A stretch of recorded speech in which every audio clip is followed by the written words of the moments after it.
Kathleen and Tony, congratulations on this. It's so much fun. Oh, thanks, you. Serena. Tony, I loved what you said on your Instagram post. You said what happens in the villa stays in the villa. Yep. So I know you're not going to give me the intimate details, but you tell me, what was it like playing in the villa?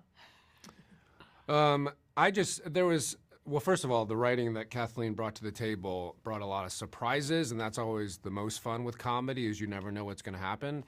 And then you add to that the stakes of literally bodies just around town, dying. And so just like you kind of saw the worst of humanity and the best of humanity, and as dark as that can be, there's a lot of comedy that can be mined from that. So I would say this villa, man, it's a circus.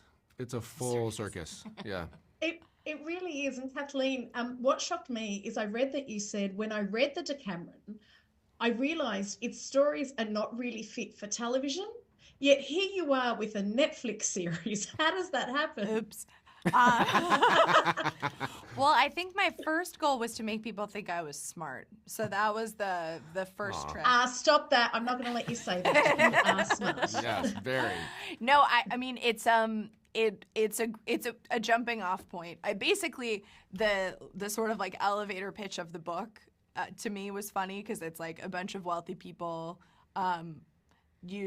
gather up their riches and take their servants, and they go someplace off in the countryside to just drink wine and be happy while poor people die. And my spin on that is that no, they didn't. They didn't survive. So that isn't to say that everyone dies, but some people do. Okay. So yeah, it was a sort of and lightly inspired by the sort of like the armature of the book, and not so much the stories throughout. But hopefully, this season kind of carries on the thematic sort of feeling of the stories that are told. Yeah, Tony, I had a love-hate relationship with Sirisco. Oh, I love it.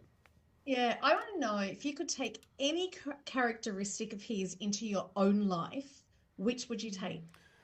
Any characteristic of his into my own life? First of all, I want that hair. Let's acknowledge that.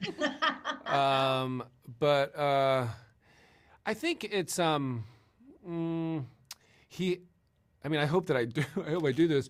But there's a lot of moments where he faces a crisis, realizes something about himself, and then kind of tries to work on himself. He doesn't just kind of keep going down a dark alley. He really has an awareness, and I'd love to bring that more into myself. Yeah. Also, you're loyal. You are loyal. That's something that he has in something. And I in life am not. Life, you really need to work on that. Yes, exactly. No, I feel like Tony is a deeply loyal person, and that is something that he shares with Sirisco for sure. There's a lot of, goes without saying, there's a lot of lies, deception, hiding in your own life. All the good stuff. Yeah. What's the biggest thing you've either hidden on a job or the biggest lie you've told, both of you, to get a job? Wow.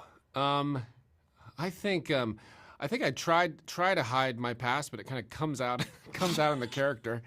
The biggest lie I've told. I might have even told on this job that I was not allergic to horses. And then showed up. We said state your name, height, and whether or not you're allergic to horses, because it's going to be a big problem. And I lied. And I just popped the Allegra.